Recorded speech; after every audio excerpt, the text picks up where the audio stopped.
Good morning friend. आज हमारा fourth lecture है जीडीपी एट फैक्टर कॉस्ट।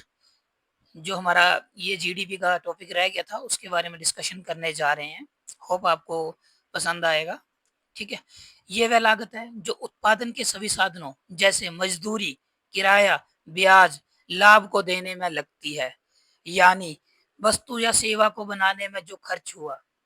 ठीक है, मान लीजिए कोई कंपनी है, ठीक है, उसमें क्या कार बना रहे हो, ठीक है, तो उसमें क्या होता है, मजदूर लगा रखे होते हैं ना, वो काम कर रहे होते हैं, जो उनको कुछ पैसा देना पड़ता है, उनको सैलरी देनी पड़ती है, उसकी बात कर रहा है। किराया, मान लो कोई कंपनी उन्होंने बनाई है तो वो रेंटल, वो उन्होंने जमीन ले रखी है तो उसका किराया देना पड़ेगा।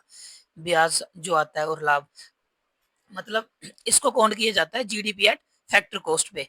इसमें सरकार द्वारा लगाया गया कोई टैक्स या दी गई सब्सिडी शामिल नहीं होती। जब आपसे पूछेगा जीडीपी एट फैक्टर कॉस्ट क्या होता है, वस्तु को बनाने में जो एक्चुअल में खर्चा होता है उसकी बात कर रहा है जी। ठीक है, एग्जाम्पल मैंने आपको बता दी, इसको आप देख लेना। ठीक है, next, GDP at market price. ठीक है, ये उस वस्तु की कीमत है जो ग्राहक बाजार में चुकाता है, जिसमें टैक्स और सब्सिडी के प्रभाव भी शामिल होते हैं। इसमें सरकार द्वारा लगाया गया अप्रत्यक्ष कर जोड़ा जाता है और सब्सिडी घटाई जाती है।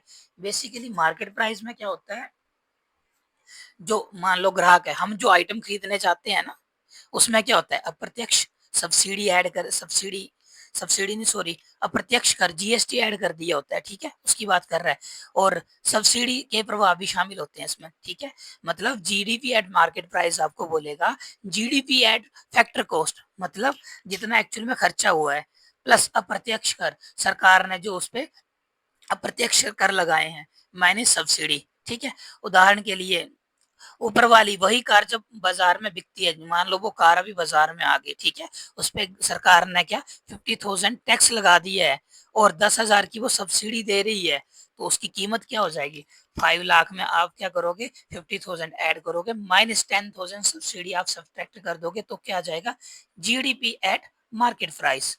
ठीक है, मुख्य अंतर क्या है दोनों में, फैक्टर कॉस्ट क्या था, उत्पादन में लगा असली खर्च काउंट किया जाता है। ठीक है, और मार्केट प्राइस में क्या था, ग्राहक से वसूली गई आखिरी कीमत, टैक्स माइनस सब्सिडी जोड़कर, मतलब जो हम तो ग्राहक ही है ना, हम खरीदने जा रहे हैं, उसकी बात कर रहा है ये। एनडीपी का मतलब क्या है, जब देश में साल भर में वस्तुओं और सेवाएं बनती हैं तो उनका कुछ मूल्य जीडीपी कहलाता है। ठीक है, देश के अंदर जो वस्तुएं सेवाएं बन रही हैं, वस्तुएं क्या, जैसे कार बन रही है, इलेक्ट्रॉनिक्स आइटम बन रही हैं, सेवाएं चल रही हैं, इंटरनेट और ये, इसकी बात कर रहा है। ठीक है, लेकिन इसमें जो मशीन और उपकरण पुराने हो जाते हैं या घिसती हैं, उनका मूल्य घटता है, इस घटाव को कहते हैं मूल्यह्रास। मतलब एनडीपी आप जब निकाल रहे हो, नेट डोमेस्टिक प्रोडक्ट निकाल रहे हो, तो आपको जीडीपी माइनस मूल्यह्रास करना है। मूल्यह्रास क्यों करना है, क्योंकि आप जो घर में काम करते हो ना, जिस, मान लो आपने वॉशिंग मशीन लगा रखी है, ठीक है, आप डेली कपड़े धो रहे हो ना उससे, तो कुछ टाइम के बाद क्या होता है, वो मतलब खराब होने लग पड़ती है ना, उसको आप बेचोगे तो आपको अब ज्यूम करो, आप वो 10,000 की आज आपने परचेज की है, ठीक है, 1 साल के बाद आप उसको सोल्ड आउट करोगे तो वो 5,000 तक बिकेगी या 7,000, मतलब उसका जो मूल्य ह्रास जो हो रहा है उस वस्तु का, तो उसको माइनस किया जाता है। ठीक है, NDP is equal to GDP minus मूल्य ह्रास। ठीक है, ये ऐसे याद करना है इसको। तो नेक्स्ट क्या है सर, कल्पना करो कि भारत में एक साल में कुछ उत्पादन हुआ है 1,000 करोड़। ठीक है, 1,000 करोड़ का क्या हुआ है, भारत में उत्पादन हुआ है। ठीक है, लेकिन उस इस उत्पादन में जो मशीनें इस्तेमाल हुई हैं उनकी घिसावट 1,000 करोड़ हो की हुई है।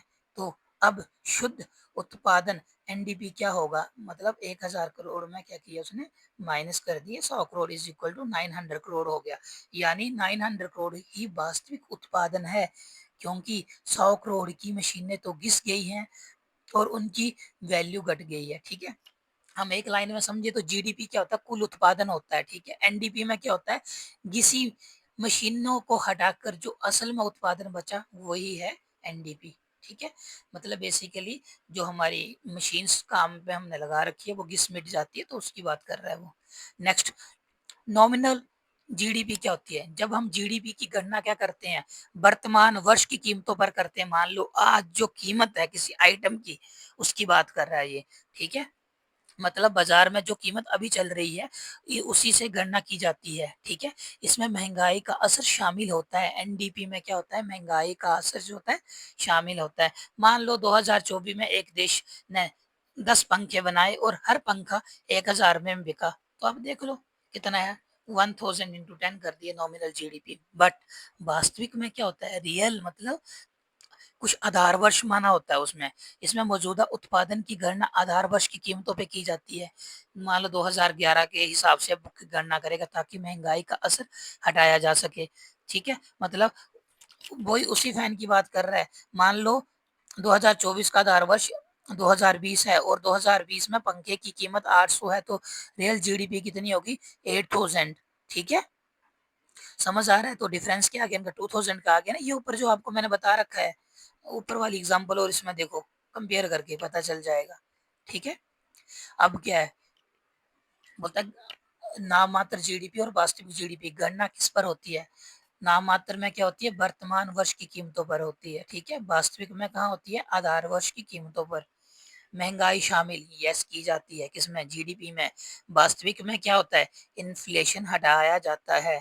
उद्देश्य क्या होता है जीडीपी का, नामात्र जीडीपी का कुल बाजार मूल्य दिखाना। वास्तविक का क्या होता है, वास्तविक विकास दर की को मापन करना, ठीक है? जीडीपी डिफ्लेटर क्या होता है, ये एक सूचकांक है जो बताता है कि महंगाई के कारण नॉमिनल जीडीपी और रियल जीडीपी में कितना अंतर है, ठीक है? क्या बताता है ये, कि महंगाई के कारण नॉमिनल जीडीपी और रियल जीडीपी में कितना अंतर है, इसकी बात कर रहा है ये, ठीक है? तो इसका जीडीपी डिफ्लेटर क्या है, nominal GDP divided by real GDP into 100, ठीक है? सकल राष्ट्रीय उत्पाद जीएनपी क्या है, बोलता है देश के नागरिकों द्वारा किया गया कुल उत्पादन, चाहे वो देश के अंदर हो या बाहर हो। जीएनपी अलग है, देखा? देश के नागरिकों ने उत्पादन जो चाहे देश के अंदर किया है या फॉरेन में किया है, ठीक है, उसकी बात कर रहा है। सूत्र क्या होता है इसका, formula GNP is equal to GDP plus विदेश में अपने नागरिकों का उत्पादन। हमारे नागरिकों ने जो विदेशों में उत्पादन किया है, माइनस देश में विदेशी नागरिकों नागरिकों का उत्पादन। हमारे देश में जो विदेशियों ने उत्पादन किया है, मान लो अमेरिका की कंपनी इंडिया में काम कर रही है, जो उसने उत्पादन किया उसको माइनस कर दिया जाता है, ठीक है, जीएनपी। उदाहरण से समझे, भारत में जीडीपी है 10,000 करोड़, भारतीय नागरिकों ने विदेशों में जो कमाया 1 लाख करोड़, तो इसको क्या किया हमने, ऐड कर दिया। और विदेशियों ने भारत में जो कमाया 50,000, तो उसको माइनस कर दिए, तो नीचे आपके 10,50,000 आ गया है, ठीक है? ये 10.5 लाख करोड़ भारत के नागरिकों का कुल उत्पादन दर्शाता है। समझ आ गई बात? थोड़ा जल्दी बढ़ा रहा हूँ, ठीक है? शुद्ध राष्ट्रीय उत्पादन, एनएनपी, मतलब जब जीएनपी में से मशीनों की गिसावट, डिप्रेशिएशन हटा दी जाती है, तब जो बचता है उसे एनएनपी कहते हैं। वो सेम पीछे की तरह, ठीक है? एनएनपी में क्या होता है, जीएनपी में क्या कर दिया जाता है, मूल्यह्रास को माइनस कर दिया जाता है, ठीक है? जीएनपी एट मार्केट प्राइस में क्या होता है, बाजार की कीमतों पर जीएनपी मूल्यह्रास होता है। और फैक्टर कॉस्ट पे क्या होता है, उत्पादन का वास्तविक लागत आधार पर जीएनपी का मूल्यह्रास किया जाता है, ठीक है? अब देखो आपको समझ आ जाएगा। उदाहरण के लिए जीएनपी कितना है, 10,50,000 और मूल्यह्रास कितना, 1 लाख, तो उसमें उसने क्या किया, माइनस कर दिया। ये 9.5 लाख करोड़ भारत की राष्ट्रीय आय कहलाएगी, ठीक है? एनएनपी एड फैक्टर कॉस्ट को क्या बोलते हैं, राष्ट्रीय आय, नेशनल इनकम। इनकम क्या होता है, एनएनपी एड फैक्टर कॉस्ट। समझ आ गई बात? तो ये क्वेश्चन है, थोड़ा सा ना आपको ये बार बार रिवाइज करना पड़ेगा, थोड़ा कंसेप्चुअल है, तो उसको 3-4 बार आप सुनना, ठीक है? आप वीडियो को पूरा भी नहीं देखते हो, अच्छे से देखो उसको और उसको समझो, ठीक है? सैटरडे संडे को रिवीजन किया करो। हाँ, क्विक रिवीजन क्या था, राष्ट्रीय आय से संबंधित। अभी हम फिर दोबारा रिवीजन करने जा रहे हैं। जीडीपी सकल घरेलू उत्पाद, देश की सीमाओं के अंदर एक वर्ष में कुल उत्पादन का मूल्य, ये कल पढ़ाया था आपको, ठीक है? जीडीपी एट फैक्टर कॉस्ट, उत्पादन की असली लागत, श्रम पूंजी आदि होता है। GDP at market price, factor cost plus अप्रत्यक्ष कर माइनस सब्सिडी, ठीक है? उसमें क्या मार्केट में तो समझ गए ना, अब हम परचेज़ करने जाएँगे तो क्या होता है उसमें टैक्स भी ऐड हो जाते हैं, माइनस सब्सिडी हो जाती है। जीएनबी क्या होता है? सकल राष्ट्रीय उत्पाद, देश के नागरिकों द्वारा किया गया कुल उत्पादन, देश में भी हो सकता है, विदेश में भी हो सकता है। जीएनपी क्या होता है? जीडीपी प्लस विदेशों में नागरिकों की आय माइनस देश में विदेशियों की आय, ठीक है? एनडीपी क्या होता है? एनडीपी में क्या होता है? जीडीपी मशीनों की घिसावट, जीडीपी में क्या कर देते हैं? मशीनों की घिसावट को, ठीक है? इसमें वास्तविक घरेलू उत्पादन जो बचा है, ठीक है? एनएनपी में क्या होता है? जीएनपी माइनस मूल्यह्रास, एनएनपी एट मार्केट प्राइस, बाजार कीमत पर, एनएनपी एट फैक्टर कॉस्ट होता है राष्ट्रीय आय, सबसे महत्वपूर्ण, ठीक है? नॉमिनल जीडीपी वर्तमान वर्ष की कीमतों पर जीडीपी होती है, इसमें महंगाई शामिल की जाती है, जो अभी हमने लास्ट पढ़ा था, ठीक है? वर्तमान कीमतों की महंगाई, रियल में क्या होता है? आधार वर्ष, कोई ईयर मान लिया जाता है 2020 का, महंगाई को हटा दिया जाता है। जीडीपी डिफ्लेटर क्या होता है? Nominal GDP divided by real GDP into 100, ठीक है? रिवीजन टिप्स क्या है? जीडीपी कुल उत्पादन, एनडीपी क्या होता है? जीडीपी माइनस मूल्यह्रास, जीएनपी क्या होता है? जीडीपी प्लस विदेश में कमाई माइनस विदेशी कमाई, NNP is equal to GNP minus मूल्यह्रास राष्ट्रीय आय। तो ये जो आप पढ़ रहे हो ना, ये 3 बार रिवीजन हो गया अभी, ठीक है? इसको अच्छे से, अभी क्वेश्चंस आ गए हैं आपके सामने, आपकी स्क्रीन के सामने, इस क्वेश्चन को पढ़ो और उसका आंसर दो।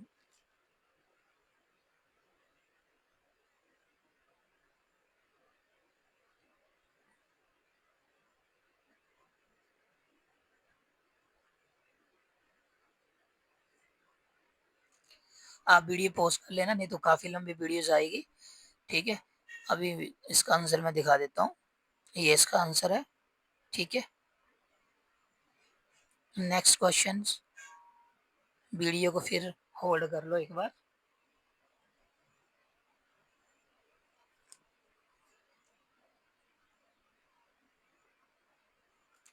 इसका आंसर ये है विद एक्सप्लेनेशन, देख लेना और मुझे बताओगे आज कितने आपके क्वेश्चन सही हैं। आप कमेंट भी नहीं करते हो, कमेंट में लिखो क्या समझ नहीं आया, दोबारा पढ़ाया जाएगा। इसके साथ और कौन सा टॉपिक पढ़ना चाहते हो वो भी मेंशन कर दो, जाओ सब्जेक्ट कर दो। नेक्स्ट थर्ड ये है, वीडियो को पॉज करो और इसका आंसर देखो, सोचो क्या होगा। स्टार्टिंग में गलत भी हो सकते हैं, तो आप डरना नहीं है, दोबारा रिवीजन करके फिर सॉर्ट आउट करना है इनको। बट यही है पढ़ाने का मकसद, यही है कि आप आज जो पढ़ रहे हो अभी सेम टाइम रिवाइज करो उसको, सैटरडे संडे को रिवीजन करो, सब आपके माइंड में चला जाएगा, नहीं तो फिर सारा भूल जाओगे, ठीक है? इस पे हर बार क्वेश्चन आता है और हर बार इसका आंसर है। नेक्स्ट क्वेश्चन ये रहा,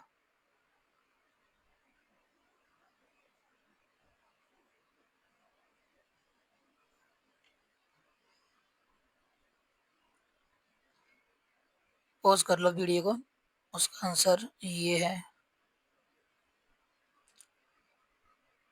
अच्छा नेक्स्ट टॉपिक आ गया अभी तो, ठीक है? अभी इन्फ्लेशन के बारे में पढ़ने जा रहे हैं, ठीक है? महंगाई क्या होती है, ये ऐसे कार्टून बना रखा है, देख सकते हो आप। वस्तुओं और सेवाओं के हर मूल्य में समय के साथ वृद्धि ही महंगाई है। आगे बढ़ते हैं, ये देखो, महंगाई का मतलब क्या है? चीजों की कीमतों में का बढ़ना।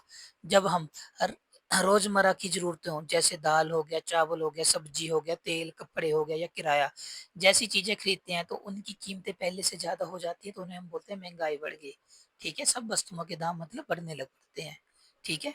बट एक वस्तु का दाम बढ़ेगा, जैसे मान लो आप और अनियन का रेट बढ़ गया, तो वो महंगाई नहीं होगी, सब वस्तुओं के रेट बढ़ने चाहिए, ठीक है? उदाहरण आप देख सकते हो, पिछले साल एक बाल कटवाने की कीमत 50 रुपए थी, इस बार 70 रुपए है, तो आप बोल सकते हो महंगाई का संकेत है, सेवाओं के दाम में वृद्धि होगी, ठीक है? क्या क्या इफेक्ट पड़ता है महंगाई का? बजट असंतुलित हो जाता है, जब चीजें की कीमतें बढ़ जाती हैं लेकिन आमदनी स्थिर रहती है, तो लोगों का व्यक्तिगत बजट बिगड़ जाता है, जो पहले खर्च आसानी से संभाले जा सकते थे वह कठिन हो जाते हैं। उदाहरण, यदि कोई परिवार हर महीने 5,000 में राशन लेता था, अब वही सामान 6,000 का आएगा, जबकि वेतन तो नहीं बढ़ा ना उनका, ठीक है? तो ये भी याद रखना है, तो महंगाई तो हो गई ना। कल्याण में गिरावट, महंगाई के कारण लोगों की जीवन शैली पर असर पड़ता है। स्वास्थ्य, शिक्षा, पोषण जैसी ज़रूरती चीज़ें जो होती हैं महँगी हो जाती हैं। जब हम पढ़ते तो कितना खर्चा था, आज कितना पढ़ाई में खर्चा है। शिक्षा देखो, स्वास्थ्य देखो, सेवाएँ जो होती हैं महँगी हो जाती हैं। मुद्रा की क्रय शक्ति जो होती है कम हो जाती है। जब एक ही रुपए में पहले जितना सामान मिलता था अब नहीं मिलता है तो रुपए की ताकत घट जाती है। उदाहरण के लिए 10 में 2 किलो टमाटर मिलते थे, अब 1 किलो मिल रहा है, ठीक है? गरीबों पर अधिक प्रभाव पड़ता है। गरीब लोग अपनी आय का बड़ा हिस्सा ज़रूरी चीज़ों पर खर्च करते हैं। जब वही चीज़ें महँगी हो जाएँगी, तो उन्हें अपने खर्च में कटौती करनी पड़ती है, जिसका सीधा असर उनके स्वास्थ्य और जीवन स्तर पर पड़ता है। निवेश का असर क्या होता है? महँगाई बढ़ने से अर्थव्यवस्था में अनिश्चितता आती है। लोग और कंपनियाँ पैसा निवेश करने से डरते हैं, ठीक है? मुद्रा का अवमूल्यन हो जाता है। महँगाई घरेलू मुद्रा को कमज़ोर बनाती है, जिससे विदेशी मुद्रा के मुकाबले रुपए का मूल्य गिरता है, जिससे आयात महँगे हो जाते हैं और भुगतान संतुलन पर असर पड़ता है। मतलब रुपया जो होता है वो कमज़ोर हो जाता है, विदेशी मुद्रा के मुकाबले गिर जाएगा, डॉलर महँगा हो जाएगा। हम फ़ॉरेन से जो आइटम्स मँगवाते हैं ना सामान, वो सारा महँगा हो जाएगा। उससे क्या होगा? भुगतान संतुलन में असर पड़ जाएगा, सरकार को और पैसा चाहिए होगा, ठीक है? उनको डॉलर के मुकाबले ज़्यादा पैसा चाहिए, तो उनका क्या होता है भुगतान जो करते हैं उसमें डिफ़रेंस आ जाता है, ठीक है? अब टाइप ऑफ इन्फ्लेशन क्या होती है? क्रीपिंग इन्फ्लेशन, जब चीज़ों की कीमतें बहुत धीरे-धीरे बढ़ती हैं, लगभग सालाना 1% से 4% तक, ठीक है? तो इसको बोलते हैं क्रीपिंग इन्फ्लेशन। निवेश में उत्साह आता है और उत्पादन बढ़ता है, इसकी वो बात कर रहा है। ये रेंगती हुई मुद्रास्फीति भी बोलते हैं इसको, माइल्ड इन्फ्लेशन भी बोलते हैं, इन्फ्लेशन। ये अर्थव्यवस्था के लिए स्वच्छ मानी जाती है क्योंकि ये व्यापारी और उत्पादकों को लाभ देती है। ये जो महँगाई है ना, ये अच्छी मानी जाती है। महँगाई होना भी अच्छी बात है बट एक लिमिट पे, ठीक है? समझाई बात? उदाहरण के लिए अगर पिछले वर्ष 2023 में मान लो 1 लीटर दूध 50 में था और अभी 52 हो गया है, तो यानी सिर्फ़ 4% बढ़ा है, तो ये धीमी मुद्रास्फीति कहलाती है। आपसे पूछेगा दी स्वस्थ अर्थव्यवस्था के लिए स्वस्थ कौन-सी मुद्रा है? इन्फ्लेशन है तो आप बोलोगे धीमी मुद्रास्फीति जो होती है अच्छी होती है। नेक्स्ट है दौड़ती हुई मुद्रास्फीति, ट्रोलिंग इन्फ्लेशन, जब कीमतों में वृद्धि धीरे-धीरे बढ़ने के बजाय अब तेजी से बढ़ने लगती है और सालाना 8 से 10% तक पहुँच जाती है, तो उसको बोलते हैं दौड़ती हुई इन्फ्लेशन। ये विकासशील देशों में आम बात होती है, विकासशील जैसे इंडिया हो गया हम।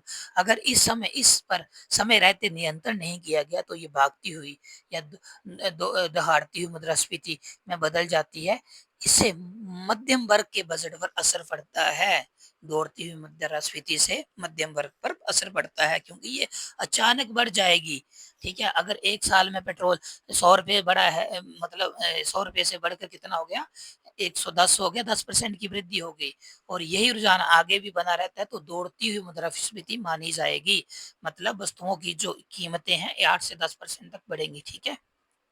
भागती हुई मुद्रास्फीति, जब सरकार 8 से 10% तक की महँगाई दर को नियंत्रित नहीं कर पाती है और कीमतें अचानक तेज़ी से बढ़ने लगती हैं, तो ये स्थिति भागती हुई मुद्रास्फीति कहलाती है। मतलब 8 से 10% महँगाई को भी नहीं रोक पा रहे हैं, इसकी बात कर रहा है। ये ट्रोलिंग दौड़ती हुई मुद्रास्फीति से एक कदम आगे होती है, ट्रोलिंग से एक कदम आगे होती है। यदि समय रहते नियंत्रण नहीं किया गया, तो ये अर्थव्यवस्था को अस्थिर और अनिश्चित कर सकती है। मतलब भागती हुई जो मुद्रास्फीति है अर्थव्यवस्था को क्या अस्थिर और अनिश्चित कर देती है। उदाहरण यदि सब्जी, तेल और अनावश्यक दवाओं की कीमतें कुछ ही महीनों में लगातार 12% 15% तक बढ़ जाएँ तो सरकार का कोई नियंत्रण ना दिखे तो ये भागती मुद्रास्फीति का संकेत होता है, ठीक है? नेक्स्ट है अति मुद्रास्फीति, हाइपर इन्फ्लेशन, जब किसी देश में मूल्य वृद्धि की दर 20 से 30% या इससे भी अधिक हो जाए और सरकार या केंद्रीय बैंक उसे नियंत्रण करने में विफल हो जाए तो ये अति मुद्रास्फीति कहलाती है। विशेषताएं क्या है? लोगों का पैसा तेजी से मूल्यहीन हो जाता है, मुद्रा का भरोसा जो होता है खत्म हो जाता है, लोग वस्तु विनिमय या डॉलर जैसी विदेशी मुद्रा का उपयोग करने लग पड़ते हैं क्योंकि उनका विश्वास उठ जाता है ना अपनी मुद्रा पे, ठीक है? ऐतिहासिक उदाहरण जिम्बाब्वे में 2008 की बात कर रहा है ये, महँगाई की दर लाखों प्रतिशत तक पहुँच गई और लोग थैले भरकर नोट लेके रोटी खरीदते थे, मतलब इतना पैसा लेके लेके जाते थे वो, ठीक है? बैग भर-भर के चपाती खरीदने के लिए। जर्मनी में 1 दिन में रोटी की कीमत दुगनी हो जाती थी। 1920 की बात कर रहा है, ठीक है। हाइपर इन्फ्लेशन, जब महंगाई जो होती है 20 से 30% बढ़ जाती है, मतलब अति मुद्रा स्थिति है ये, ठीक है। मुद्रास्फीति को कम करने के लिए देखो मौद्रिक उपाय जो होते हैं ना, आरबीआई लाता है, ये हमें लास्ट में पढ़ाऊंगा, ठीक है। मगर इसके बारे में पढ़ लेते हैं, जिसका उद्देश्य होता है बाजार में क्या होता है, लिक्विडिटी को नियंत्रित करके महंगाई की दर को कम किया जा सके। मतलब आरबीआई के पास ऐसे टूल्स होते हैं जिससे वो महंगाई को नियंत्रित कर सकता है। जैसे आपने सुना होगा रिवर्स रेपो रेट बढ़ा दिया, रेपो रेट गिरा दिया आरबीआई ने, तो इसमें आएगा वो सब, ठीक है। अभी मैं बताता हूँ आपको, इसमें क्या बोलता है, संकोचनकारी मौद्रिक नीति, मतलब किसी, मतलब पैसे का संकोचन करना, मतलब पैसे का जो नियंत्रण है उसको रोक लगा देना, ठीक है। बाजार में पैसे की उपलब्धता कम करना और उधारी महंगी हो जाए, तो इसमें क्या होता है, पैसे की उपलब्धता को क्या करता है, कम कर देता है, ठीक है।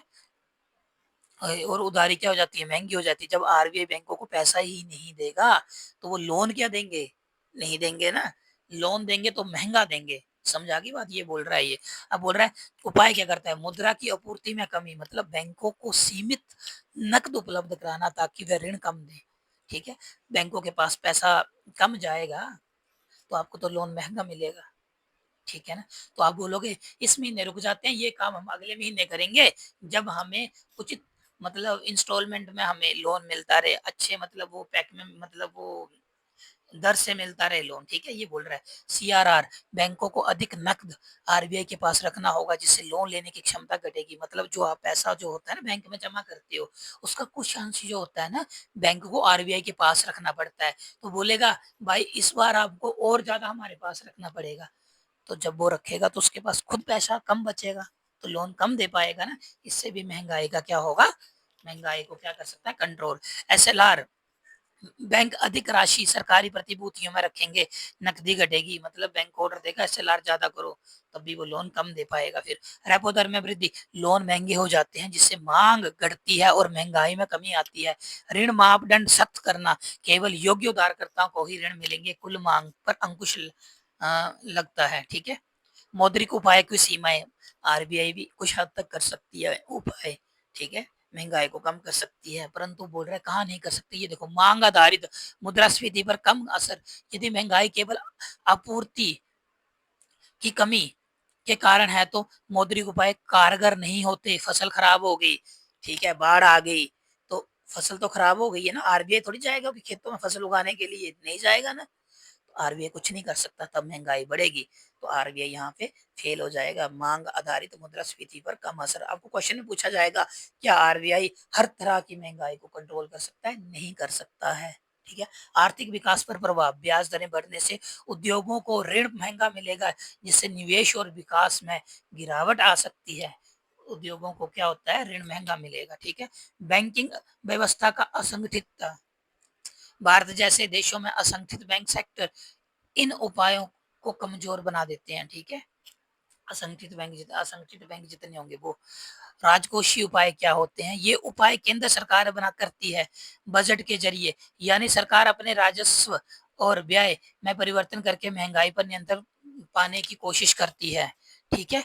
करों में करो और क्या करेगी, ये अपने बजट के जरिए करेगी, ठीक है, काम करेगी। यानी सरकार अपने राजस्व, करों से जो आय प्राप्त होती है, व्यय खर्च में परिवर्तन करके महंगाई पर नियंत्रण करने की कोशिश करती है, ठीक है। मुख्य उपाय ये क्या करती है, अप्रत्यक्ष करों को बढ़ा देती है। अप्रत्यक्ष कर क्या होते हैं बताइए, जीएसटी जो होता है अप्रत्यक्ष कर है, ठीक है, लग गया पता। और भी दो चार होते हैं, सेस भी होगा, ठीक है। अमीर लोगों की आय पर ज्यादा टैक्स लगाकर उनकी क्रय शक्ति कम कर देती है जिससे मांग घट जाती है। अमीर बंदों को बोलोगे भाई साहब हम आप पे क्या टैक्स लगा, सॉरी, प्रत्यक्ष कर क्या होते हैं, जो नॉर्मल एम्प्लॉय पे जो टैक्स लगता है जो हम देते हैं उसकी बात कर रहा है ये, ठीक है। तो आपकी इनकम पे टैक्स लगा दिया उसने, तो आप परचेज क्या करोगे, नहीं करोगे ना। अप्रत्यक्ष करो, जीएसटी बढ़ा दी, एक्साइज ड्यूटी बढ़ा दी, है ना, आदि घटाकर आवश्यक वस्तुओं को सस्ता बनाया जाता है ताकि गरीबों पर महंगाई का असर कम हो। सार्वजनिक व्यय में कटौती, सरकार अपने खर्च, सब्सिडी हो गया, योजना कम करके बाजार में पैसे की मात्रा घटाती है जिससे महंगाई थमती है, ठीक है।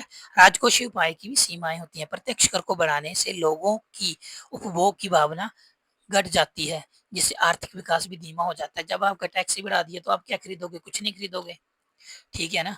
अप्रत्यक्ष करों में कटौती, सरकार की आमदनी घटती है जिससे लोक कल्याण योजनाओं को खर्च प्रभावित होता है। अप्रत्यक्ष करो, जीएसटी कलेक्ट नहीं करेगी, कुछ कलेक्ट नहीं करेगी तो रोड नहीं बनाएगी, इंफ्रास्ट्रक्चर नहीं बनाएगी सरकार, पैसा ही नहीं होगा, समझा कि सरकारी खर्च में कटौती, कुछ जरूरी योजनाएं जैसे शिक्षा हो गया, स्वास्थ्य हो गया, इंफ्रास्ट्रक्चर हो गया पर भी रोक लग जा सकती है जिससे जीडीपी और विकास दर का नकारात्मक प्रभाव पड़ता है। उदाहरण से समझे, अगर सरकार पेट्रोल पर एक्साइज ड्यूटी घटा देती है तो पेट्रोल तो सस्ता हो जाएगा, यानी अप्रत्यक्ष कर में कमी है, जिससे ट्रांसपोर्ट महंगा नहीं होगा और बाकी चीजों की कीमतें भी कम रहेंगी। लेकिन अब सरकार खर्च भी कम कर देगी, सड़क निर्माण कम कर देगी, ठीक है, जो मजदूरों की रोजगार की संभावना घट जाती है, इससे कुल मांग भी घटता है, ठीक है। तो बेसिकली बोल रही है कि ऐसा करेगी तो उससे क्या होगा, फिर वो पुल बनाना भी बंद कर देगी, ठीक है, रोजगार घटेगा तो लोगों को नौकरी नहीं मिलेगी, ठीक है। तो ये था आज का टॉपिक जो आपके सामने मैंने डिस्कशन किया। आपको अच्छा लगता है तो लाइक करो, डिसलाइक करो और कमेंट में पक्का लिखो समझ आया या नहीं आया, क्या आपको इम्प्रूवमेंट चाहिए, क्योंकि आपका एग्जाम है, एग्जाम में आप ही बैठोगे, मैं तो जाऊंगा नहीं। अभी डाउट है तो यहीं पे क्लियर कर लो ताकि आपके अच्छे मार्क्स आए और आपका उज्जवल भविष्य बने, ठीक है। और दूसरी बात ये, आप चैनल सब्सक्राइब भी कर सकते हो और शेयर भी कर देना अच्छा लगे तो आपको, ठीक है। इट्स डिपेंड अपॉन यू, जो आपको अच्छा लगे वो करना और आंसर लिखा करो कमेंट में, कितने क्वेश्चन से गए, क्या गलतियां रही, क्या समझ नहीं आया, खुद का एनालिसिस करो, ठीक है। एक गवर्नमेंट जॉब मिल जाएगी आपको, आपकी फिर सरदर्दी खत्म है सब कुछ, ठीक है। तो ऐसे ही पढ़िए, ठीक है फिर। जय हिंद, जय भारत, बाय बाय।